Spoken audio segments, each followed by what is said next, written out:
The last match was the match that I got the match loss. I sat down to wait my opponent, and he said I was blind by the opportunity to be at top 8. I don't blame them. It's just How would you let other players know how to handle a situation like this? what I can say to the players that would be considering doing that. Just We also have some questions that we got on Twitter. Welcome to Draw 4, where I draw 4 with the best Flesh and Blood players. Today I am talking to Pedro, who came all the way from Brazil to the World Championship and got to the top 16 with Rhinar. Pedro, welcome to the show. Thank you, Alex. It's a pleasure being here, talking about Flesh and Blood, talking about Rhinar and my experience at Worlds and in general. Yeah, thank you so much for taking the time. I was super stoked to talk to you as I first saw your profile on Twitter and you also with all your past games with Rhinar. You are pretty passionate about him, right?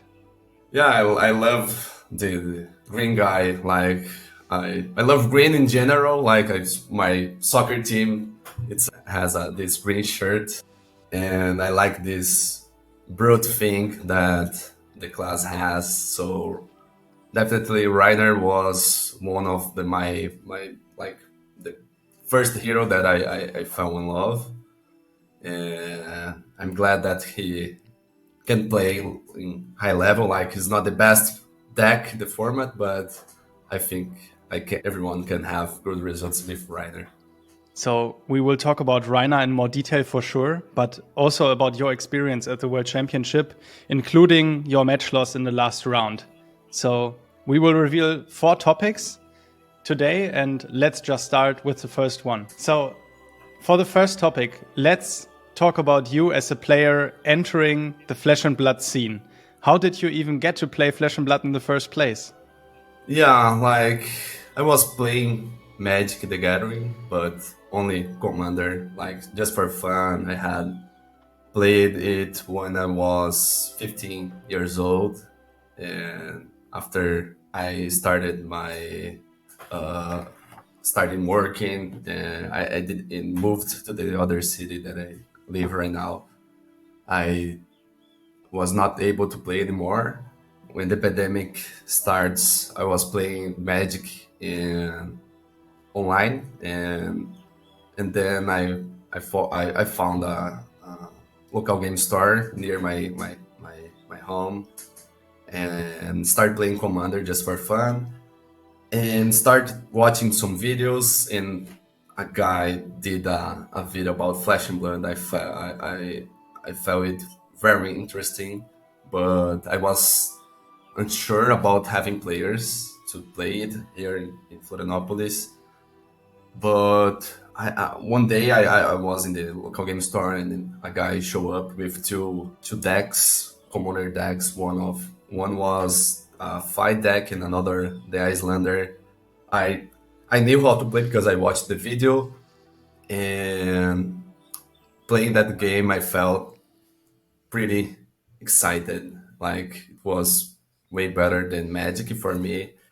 And I show up in the next armory. I got a deck borrowed, and I got a 0-3 result, but like expected. But and I bought a box of Uprising just to like I really wanted to play that game. I just bought a box to see what I got, and I got a legendary and a Marvel. It was very exciting to get those cards, and yeah, and I started my journey that way. Like it was the initial idea was playing like for fun. Like I was not aiming any competitive scene, and I just started playing competitive because the other guys that was playing like before the game release in Brazil invited me to play in the ProQuest that would be happening in another city, like 6 hours away from here, and that lighted up my desire to play competitive. And I went to that ProQuest to play as Reiner. I got top 8 at the time. It was ProQuest Season 3. And after that, I after feeling that competitive feel, I was pretty sure that was something that I would like to be doing. So then after that ProQuest, tell us more about your competitive tournaments that you went to. Yeah, like here in Brazil, we don't have much. Like we had just the first Battle Hardened 2 months ago, I guess. So after this ProQuest, we had only I played 2 Road to Nationals. I got top 8 in one playing as Icelander, that another deck that I like to play. And the other one I was playing as Viserai. I got second. And then I qualified for Nets, and I was unsure about which deck I would play. Like I was with this mixing feeling about playing for get results and playing for fun.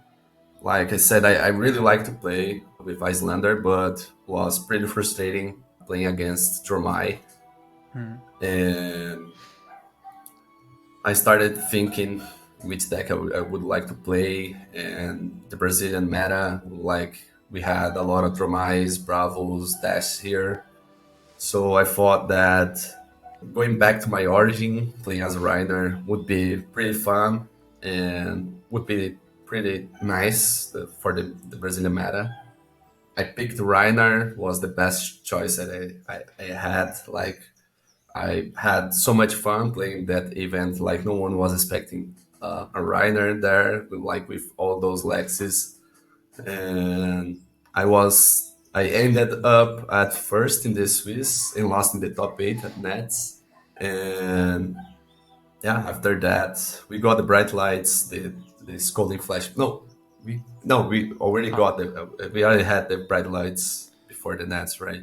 So the new headpiece is brutal, like, and I saw the potential that deck has, and decided to fully go with Reiner for the rest of like the Battle Harned and the World Championship. Yeah. So let's talk about the second topic. That is Rhinar as your main hero. So tell us more what you really love about Rhinar, but then let's also dive into the strategic part about picking Rhinar as your main hero. Yeah, like what I like about Reiner is that you can play slowly and fast. You can try to hold the game until you draw your Bloodrush Bellows, or against some decks that really want to block the Intimidate is pretty scary for them. I don't like these decks that has only one way to go, like fully aggressive, or just don't block and play your entire hand. Reiner, I love this green guy. My deck, like my the cards that I selected for my deck is helps allows me to play with both styles. Like at Worlds, I had a game with Dash that I fatigued one Dash, and the other one that I was rolling scabs every turn just to try to run and give damage because I was getting fatigued. It's like every game is a different game that you play. It's like you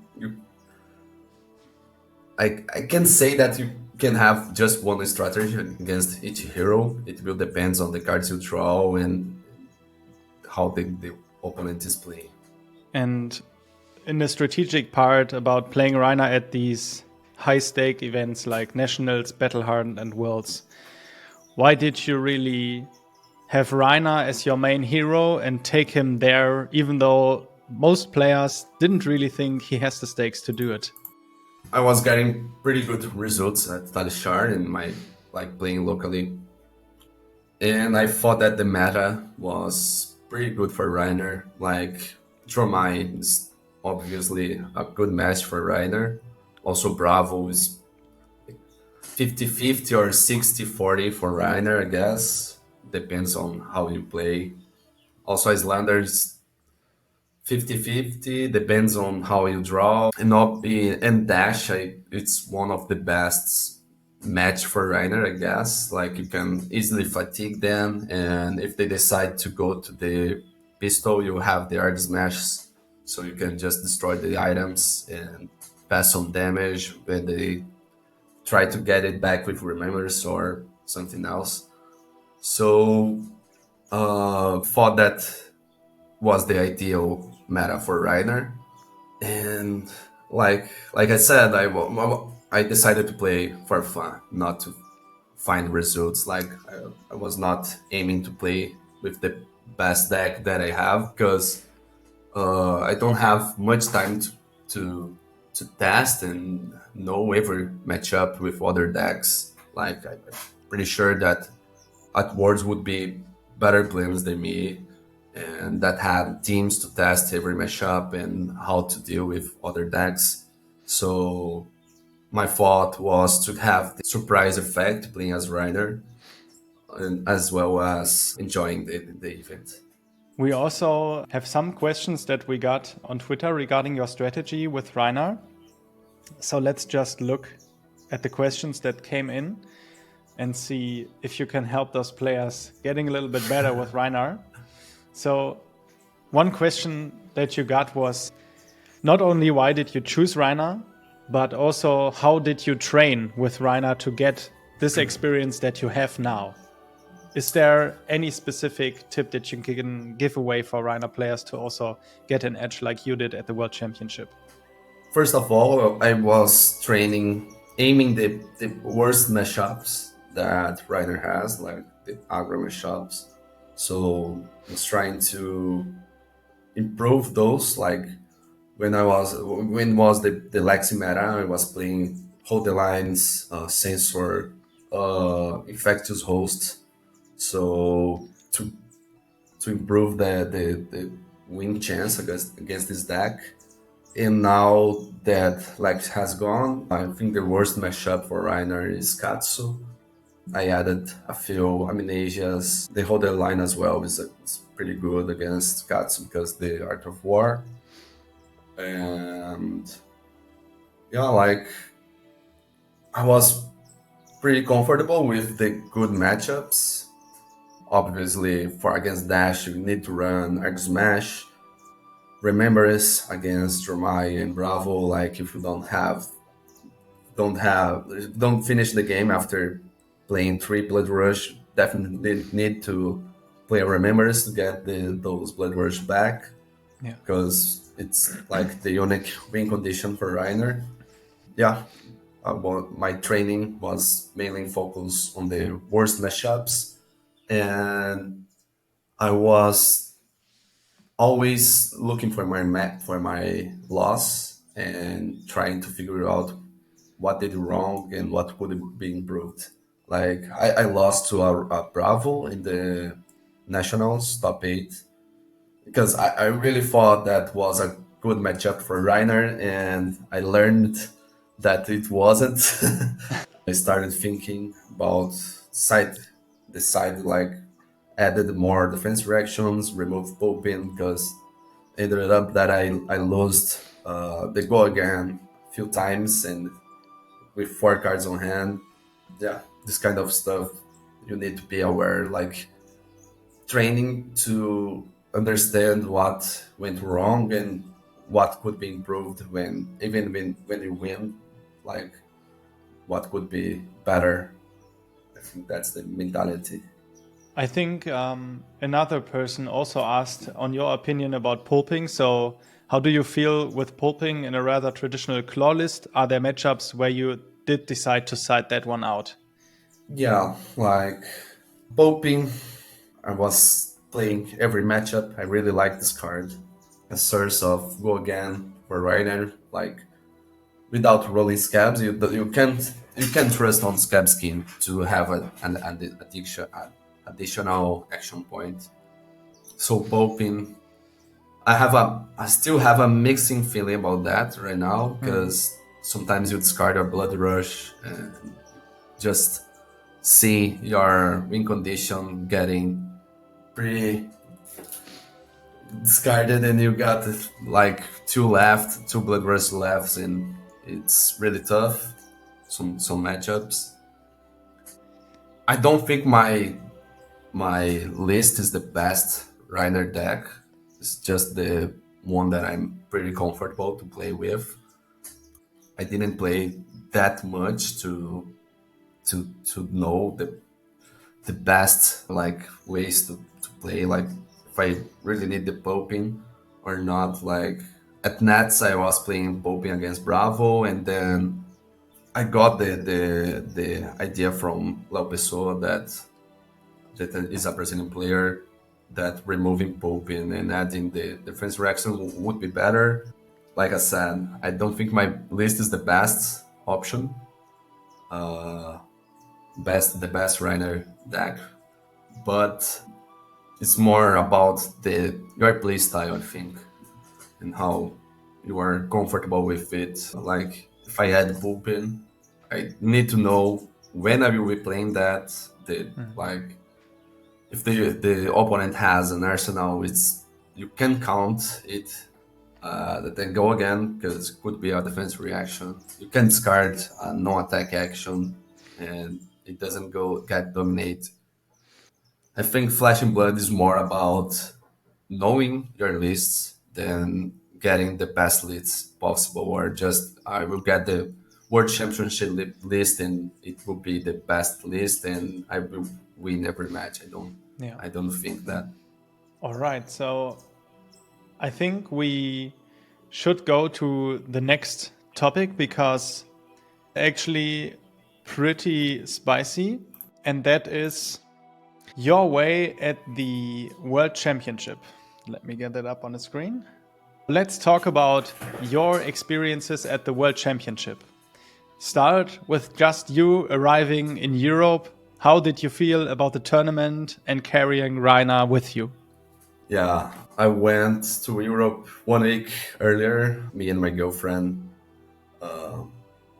It was more like a vacation since we will be traveling. Like it's really expensive for traveling from Brazil to Europe for Brazilians. We decided to take some days off to enjoy Barcelona, and then we went to Italy. My idea, as I mentioned, was to feel the event, enjoy playing Flesh and Blood. I like this feeling of playing as to compete, and yeah, it was pretty comfortable, pretty relaxed, no pressure under my plate. Like I was playing like an armory or something like that. Some other Brazilians that were watching me playing was more nervous than me. Like even when I was playing against Yuki Lee and I needed just a win to go to the top 8, I was pretty relaxed. I knew that I was close to lose the game and I was just playing the game, try to find a strategy to win. And yeah, like I went there to have fun, and I didn't know that I don't know if I will be playing the next World Championship, if I would qualify. Like now I have two PTIs, but probably Yeah. I'm able to go and play again. But my idea was to, since I got this qualification, to enjoy the game and bring Reiner as a surprise for everyone. So then the first day of the tournament came. And tell us more about the matchups you had there and how did it go for you? Yeah, the first game I played against a Dash, that's a pretty comfortable game for Reiner. If they start with the induction chamber, you need to draw as soon as possible your Arg Smash, because otherwise you can fatigue. You just need to be carefully if they are playing Pistol Dash or Full Boost. My first opponent was on Full Boost mode, so I just had to destroy the induction chamber and block wisely. I won the game fatigue him. Like when he tried to slow down, he saw that I was trying to fatigue him. I had some good draws, like I was with Command and Conquer on hand, and sometimes I had a raise face, so he really need to block those cards. And it was, like I said, it's boost dash is pretty comfortable with to Rhinar. Now with the new headpiece, you can just avoid the max V turns by putting the headpiece in front of the some attack. It was pretty comfortable the first match. I was really trained against this dash. I have a really good dash player here in my local game store. Yeah. Oh, the second game was against a Kano. I was able to push so much damage. I think I drill Blood Rush on second or third turn and push so much damage to them. Also rolled Scab Skin. Oh, I didn't roll Scab Skin because I don't run Scab Skin. But I break the beating crackers to push some damage with Savage Fist. And when he tried to combo, I had a blue, like I was saving a blue to prevent that damage. It was a Blood Rush turn, so I knew that just hitting with claws would be enough to kill him. The third match was against a Dromai. I lost that match.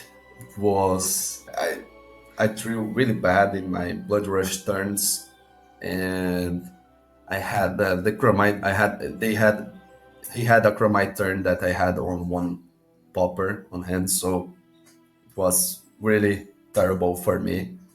And the fourth match was against a Bravo. That was a really interesting match. I almost got fatigued. Initially, he was playing to like trade some damage, trying to pass some crush, but I was trying always to set a defense reaction in the arsenal to avoid the crush. And then when he saw that I was getting like dealing more damage than he tried to fatigue me. But like I said, now I'm playing Remembrance against Bravo. I was able to bring back my Blood Rush, and I think I won with only 2 or 3 cards. The deck was pretty intense match. Yeah, for draft, my initial idea is to try to don't play as Teklovossen because I thought that people would try to force him. Was trying to be open to Max or Dash. A friend of mine sent me like two days before the words like to do on how to play Dash. I know how to draft Dash, and that gave me a boost of confidence to play as Dash because I didn't play that much as Dash. I was always trying to find a bit how to play as Max because it's more comfortable. You don't have much items, and you can block better. But after getting this how to draft as Dash from my friend, thanks Gabriel Singh, it gave me a boost of confidence. I knew some cards that I needed to avoid was kind of bait cards, and the portion of how many items I would like to have and to get the highest chance to have a item on top and not a 4 card hands of items. I was pretty wanting to play as Dash or Max, so I got a few bomb grenades, like pick 2 and 3. So I was pretty sure that Dash would be the best option. Ended up that we had 4 Teklovossing on that draft, and 2 Dash and 2 Max. So my deck was pretty good. I had a few one cost red cards that hit for 4, a lot of breakpoints, 3 Brungan, a few items, and I finished 3-0 at the first draft. I wasn't expecting that because I played around 20 drafts for to prepare for Worlds, and I was getting terrible results. So yeah, it was pretty unexpected. In the second draft, I went 2-1, played again as Dash. I had a bomb grenade pretty soon, and I was seeing so many items passing around. I thought that Dash was open. And but we had 3 Dash on that draft. My deck was a little bit strange. Like I had a few hydro red, 2 bomb grenades, and I well I went I got 2-1 at this draft. Lost to another Dash that was more on fatigue strategy. Like he had a lot of ward and item that prevents. I forgot the name of the item.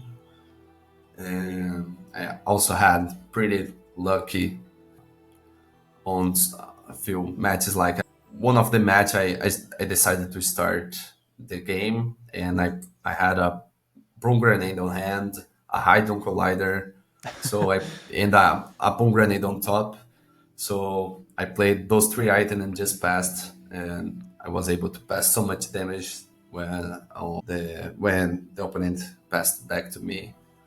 Yeah, it was pretty unexpected for me getting that result on draft, but I really want to thank to Gabriel that sent me this how to draft Dash.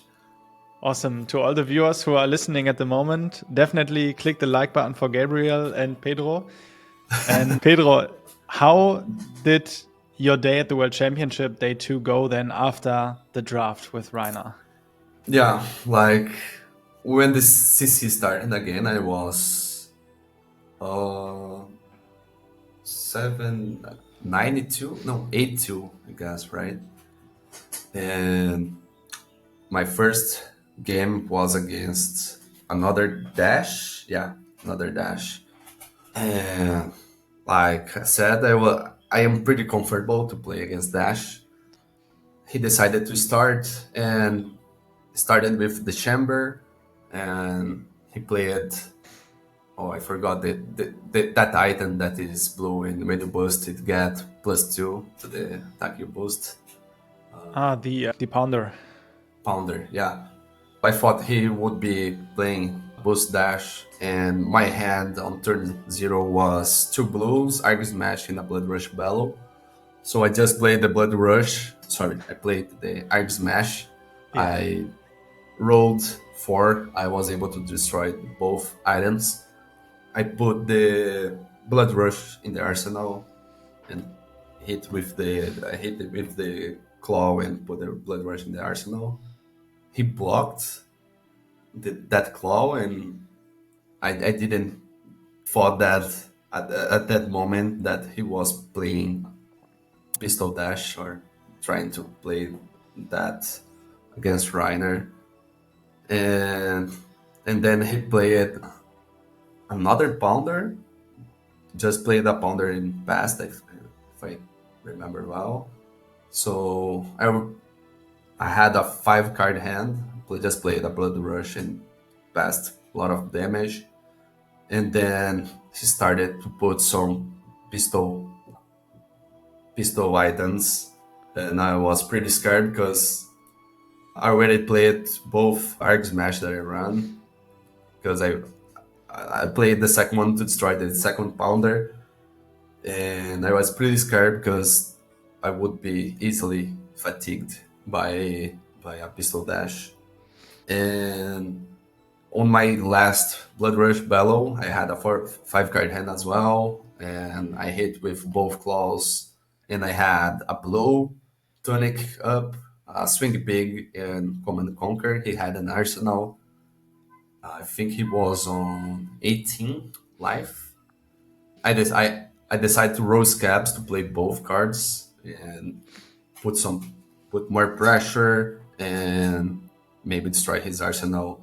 And ended up that I rolled 1 both times. I destroyed the gloves to re-roll the dice, and I thought that I would lose the game at that moment because I missed at least 10 damage of the swing pig, and I didn't have any Blood Rush anymore, and no more Glamber's Glove to roll scabs with safety. I decided to roll scab every turn that I had because I was some good advantage of life.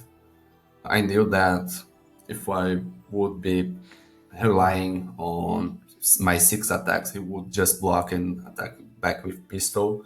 I don't run poping against dash because it's a non-block, and if you want to go to a fatigue strategy, having a non-block has no sense.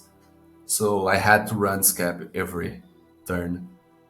Even without the Gambler's Glove, I had a few rolls that went to 1, even with 4-card hands. It was pretty scary, but I managed to get some good rolls, and I won that game, almost getting fatigued. Oh, I remember how that game ended. He had 3 that I and that gets +1 to the pistol. He had an induction chamber, and he I was he leave me to he led me to 1 life. I my hand was barraging beatdown, rampage, a sink below in another non attack action. So he was on 1 life, or yeah, I think he was on 1 life. I had to intimidate 2 cards to be sure that I would kill him with the Alpha Rampage, and I had no 6 to discard to get double intimidate.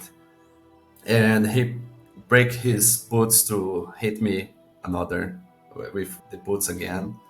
And I played a sink below to get down to 1 life and decided to sink, and I drew a 6 card, so I managed to play the Alpha Rampage with double intimidate.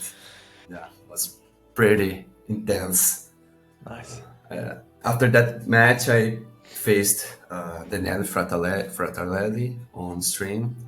Ninja is always a terrible match for Rhinar because the Intimidate doesn't do anything against them because they don't want to block. But with the Scalding Flashback, the match is now pretty fair against Fi at least. You can win if you draw the Blood Rush earlier and if you have some defense reactions to stop the breakpoints. So I finished that game with the setting the Reckless Swing into the arsenal and waiting him down to 1. He knew that I have this Reckless Swing because I played a sensor that he took damage down to 1, and I forgot the trigger. I was too secure that I would win the game that I forgot the trigger. And then he played CNC, and I have 2 defense reactions on hand. I was pretty scared, like, lucky of me that I have 2 blocks, 2 card that blocks 3, so I just block 6 and swing with the claws back. But if I had a Popin, I would lost that game if I had a Popin in that hand instead of the 3 blocks attacks. But yeah, like, my win condition was in the arsenal. Since he didn't hit me with the CNC, I would win the game. So yeah. And after facing this fight, I was 10-2, I guess. Yeah, I faced Weekly Bender that was already qualified, and I got smashed by her. She saved some defense reactions in the arsenal to my popping turns. My blood rush turns, she had Channel Lake. I was pretty behind her on life, and I was just trying to, by miracle, have some good blood rush and passing so much damage, but I was not able to manage that. Don't know. Maybe I was playing with beating crackers and new rune gloves. Maybe I should run scabs and gloves to try to push more damage. But yeah, don't know. Like if I got top 8, I definitely would play different against the others Icelanders. And the last match was the match that I got the match loss. I sat down to with my opponent, and he said he would talk with the judge. He talked with the judge and came back to me saying that the judge said it was legal to split, so I would take the top eight and would take the money. At the moment, like I I didn't thought twice of splitting. Like if it was legal, for me it was fine. I didn't thought like wisely. I kind of knew that it couldn't be. It wasn't legal because my local judge always talk about that. But when he said it, he talked with the judge and it was legal. I was pretty comfortable to accept the the split, and we were just talking about how much money, how we would split, like pretty open, not trying to hide to anyone, deciding how amount of money. Then the stream judge came to us saying that we would play at stream, Okay. and I said to that judge that we were discussing about splitting. Maybe he wouldn't play the game, and then he just say, "Oh, okay," and came to the table next to me and called those guys to play at stream. Like at this moment that I didn't accept the split, I was thinking about and discussing the terms. Maybe the judge could like somehow stop our conversation, or the judge that my opponent asked about split could be more clear about that. Like, I don't blame them. It's just things that could be improved, I think. I don't think my opponent had bad intentions. He was trying to follow the rules, and maybe he misunderstood what judges said. Like, maybe he just asked about splitting, not about conceding in split. Like, I know that's my fault. I should know the rules. I was really disappointed by getting this match loss, not able to play. Like, if I lost to him, I would be. But getting kicked off of the top eight without playing was really frustrating. I Yeah. really wanted to see Brazilian in the top eight. Like, I was hoping that one of us get the top eight and get a good result. And that's why I didn't thought twice when he offered to split. I just thought that how people would be happy to see a Brazilian top eight, how it would be good for our community. Of course, I wanted to be in the top eight, like not the I was only thinking the community, but yeah, don't have much more to say.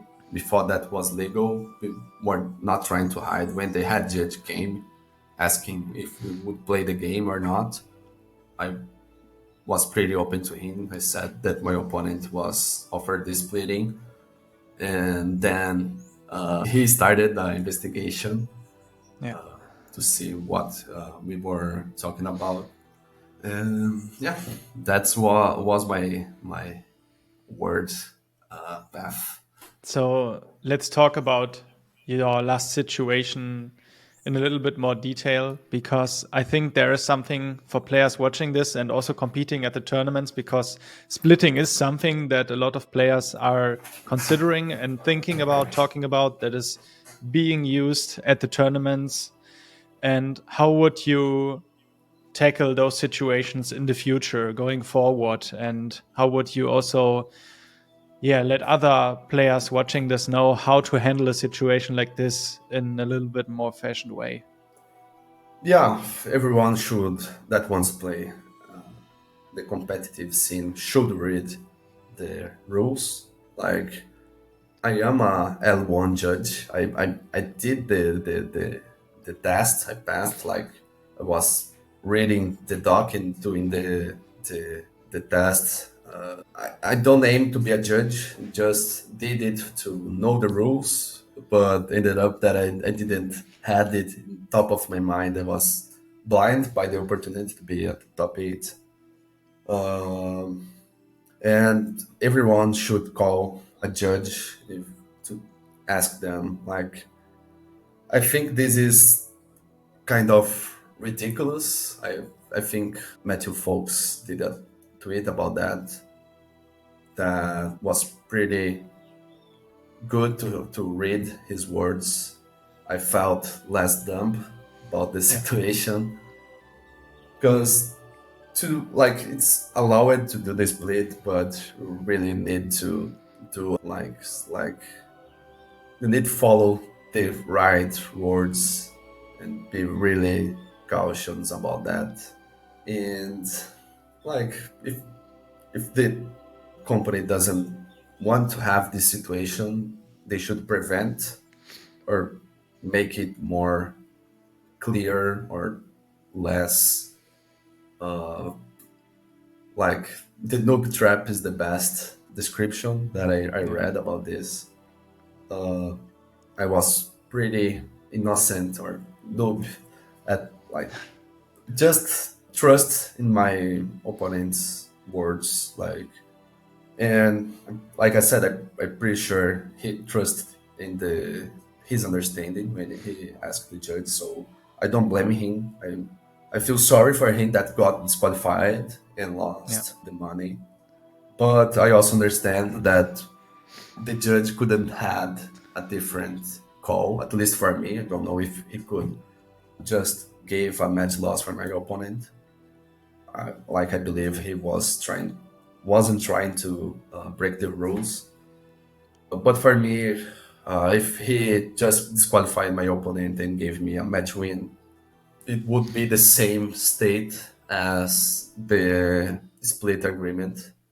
It's pretty sad, but I'm trying to understand that this was the right decision from the judge. And like I said, I don't blame him.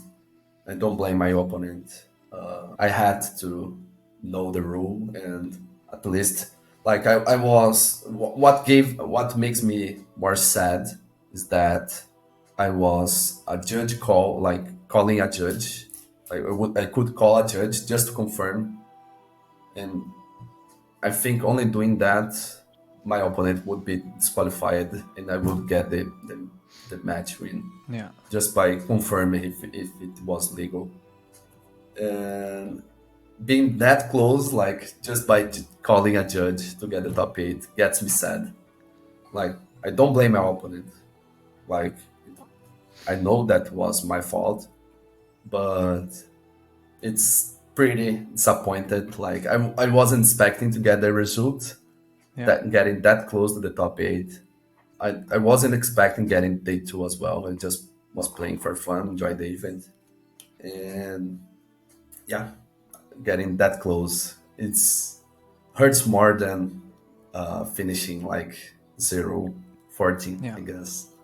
I really At have to least say for me. here, yeah, it's a really, there are so many different emotions in that situation and leading up to that moment for you. You really described it for us, coming from your origin, entering Flesh and Blood, and then going all the way to the World Championship on your favorite hero, Rhinar. And then at that moment, like you were so close to entering the top 8, and there were so many thoughts running to your head. Not only you wanting to compete at the highest level and getting yourself in the top 8, but also you coming as a Brazilian to Europe, to Barcelona, competing with the best of the best players from all around the world, and then setting your country inside of that memory. You also didn't want it to really kick your opponent's ass and just get your name out there. I think you really described it in a good way. And that is really a problem that not only you has, and that also you could experience on Twitter, I guess, reading all the comments, all the support, and all the different associations that all the players have, because everyone is in a different situation. But I see a lot of players talking about the splitting topic. And I have to say, like, maybe you can at the end here describe, like, why are people even considering splitting? You were describing it in the situation for you at the World Championship, but can you maybe talk to the community too, like when people are considering splitting, having the thoughts behind it, is it worth it to really think about splitting or not? It depends on the situation for sure, but maybe a few last words here on that. Yeah, like I read some comments like people saying I preferred lost the game than Yeah. splitting. I don't like this type of comment. Like if it's the player opinion, they should Yeah. like it's fine. He would think about that, but uh, think we have different people playing this game. Yeah. Some people really needs the money to help them paying the bills or paying the costs of traveling. I don't know. Like everyone wants to earn more money for sure. Sure. Yeah. And I don't see why not to do that if it was legal. There's like only if you are greedy to I want to play to get the full money. Like who want to be at the top eight of World Championship, right?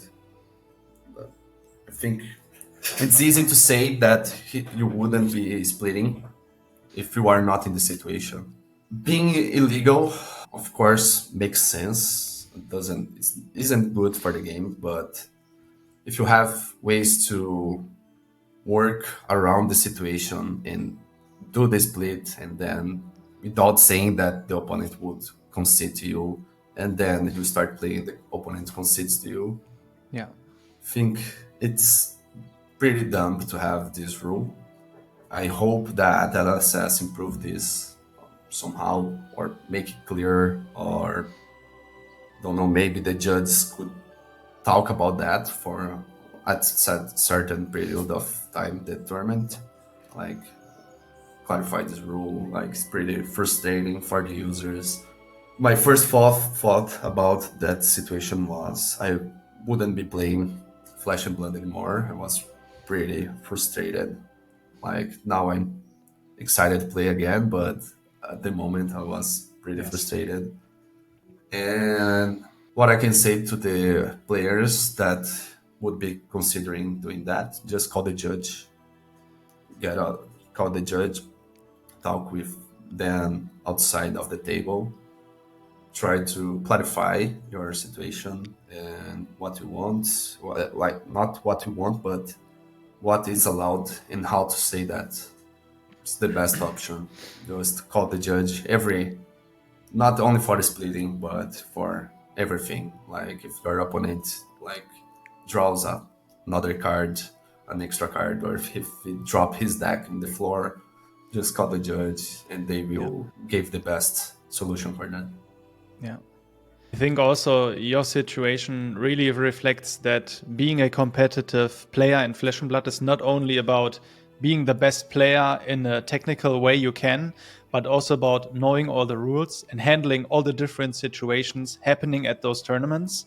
Because it is clearly not only about dropping some cards in a specific way on the table and defeating your opponent, but much more. And of course, they are human beings playing this game and having different intentions, different dreams and emotions about it. So I'm really happy that you take the step and get out here even on this video and talk about it. Being a positive view on it, you said it, it's really hard to at first be in that situation and handle all of that, having all those thoughts running through your head, but then coming back and saying, I really love this game and I enjoy it, so let's continue playing it in the Flesh and Blood. Yeah, like it's pretty hard after 2 days playing 14 games. You are pretty tired. Like everyone was tired, of course. Yeah. It's hard to take the best decision at the moment. Yeah, it's sad, but I think the time will cure that. I hope that my situation, like I'm not shy to talk about that. I didn't had bad intentions, so that's why I talk openly. I really hope my opponent that got disqualified gets well and understand the situation. Maybe I hope LSS doesn't hit him by a ban or something like that, because I believe, like, I don't know, maybe I'm wrong. I believe he had good intentions, tried to follow the rules, Yeah. and get punished by that is pretty sad when you didn't have the intention. Of course, like if you didn't have the intention to kill someone and you kill, you still need to be punished by that, right? But like, of course, this is not killing anyone. I just was the first thing that came to my mind to Yeah. compare breaking the rule. But I really hope he gets well. Um, really hope LSS can improve this and other players can know what happened and avoid this being happen in the future. All right, so let's close this chapter of the talk then, and let's take a view in the future, because the last topic that I actually want to talk with you about is, let's reveal it, Rhinar in the new meta, because you said it, you want to continue playing Flesh and Blood, and actually it's a really exciting time for you going forward, because Heavy Hitters is a set where Brutes will get new support, so Rhinar might be one of the good picks in the new meta. Also, Icelander just left, and so you have one less threat to deal with, but also all the other decks also have less threats with handling the ice. So let's just talk about it openly. What do you think about Rhinar in the new meta? Yeah, definitely having Icelander, it was better for Reiner than not having.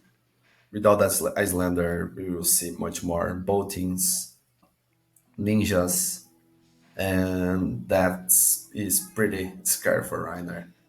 Like Icelander was a tough match for Reiner, but was winnable. I think you could try different strategies against Icelander, but ninjas are pretty bad matchup for Reiner. And now they are growing the meta. It's pretty scary.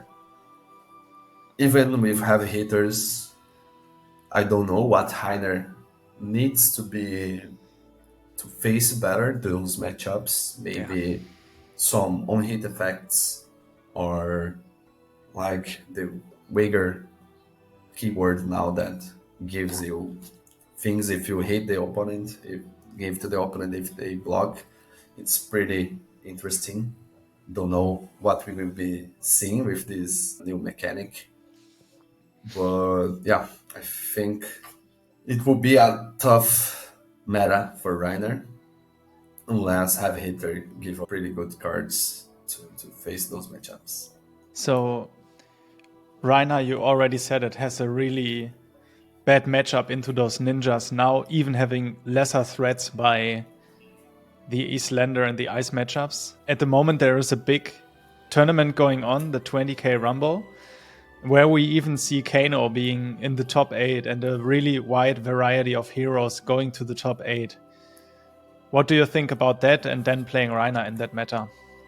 Because we see the impact of Living Legend Icelander even now. Yeah, like I think Reiner is a pretty solid deck. The new headpiece put Reiner in such a good spot. Like helps you against defense reactions, against Yeah. like Zealous belting Anoros. You can just put the headpiece and and block 8 with that. And also it helps against ninjas. It's pretty good, like avoiding some combo lines or blocking some Art of War turns with that. But yeah, like I'm not sure if I will be playing Reiner. I will try to, but I'm not sure. It's really sad to have those bad matches and like if great part of the field is those bad matches is like a terrible experience every match you have to stress your mind and think about the best solution, blast blocks ever. Like you should do this every match, right? But it's more intense against those bad matches. And you need to rely on your draws, drawing Blood Rush earlier to put some pressure and make them block. Yeah, I'm not that confident about Reiner in this meta, but I need to think more about the deck list, maybe how to improve now that those decks are the highest percentage of the meta. Yeah, like the ninja matchups is pretty hard, and I really hope heavy hitters bring some interesting cards that force the opponents to block. This would improve a lot those matchups, and maybe it's what I think that's what Reiner needs right now, forcing opponent to block. Because with brute cards, because it also can get buffs from Blood Rush Battle Yeah. or something else. And I think if Reiner gets some cards, like some strong cards like that, he could face the ninjas. And since some slower decks that wants to block, Reiners already have a good matchup against them. I think Reiner would be in a good spot. But currently, with the right meta that we are seeing this event, and with the cards that we have, I think Reiner is in a bad spot without Icelander. All right, then let's close this last topic. And let's imagine you have a tip lying down in your arsenal that you could reveal here at the end for the viewers. What would you give away for the viewers in your arsenal?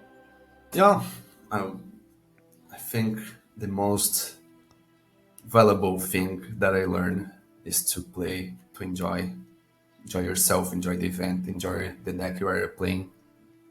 Not playing for results, because only one will win. Only eight will get the top eight, of course. It doesn't matter if you are Michael Hamilton, Michael Fang, if you won Colin or anything else. It's not guaranteed that we'll get results. We shouldn't put pressure on those people as well. If I know some content creators that here from Brazil that was getting good results, and when they didn't get, the community was putting some kind of pressure, not by purpose, but they feel about that because why didn't he got the top eight this event, or why didn't he win? So we should enjoy the game, everyone. Don't put pressure on people that does content. I think it's that what elevates the game, like having people talking about that. I really enjoy watching contents. I really like to thank you people who do that. It's really important for the game and for the community, and people should enjoy more the game, playing for fun, play for with the deck that you like, not even if it's not the best deck, not expect results. Like if you like Riptide, just play Riptide. If you get 3-0, 3-0, it would be a win already for you. Like it's not the strongest deck in the meta. Like it wasn't. I don't know right now, but Yeah. it's like I enjoyed playing as Rainer because no one was expecting that, getting that far with him and accomplishing that. It was much more fun Yeah. than getting like better result with another deck. All right, Pedro, thank you so much for diving in all these topics, letting us in your thoughts too, and taking the time to talk to us today. Yeah, I really want to thank you for inviting me to talk about Flesh and Blood, about Reiner, about my experience, what I faced at Worlds, all this about the match loss. I really think it's worth talking about that, letting people know to avoid that happen in the future. And yeah, I really hope that I continue enjoying the game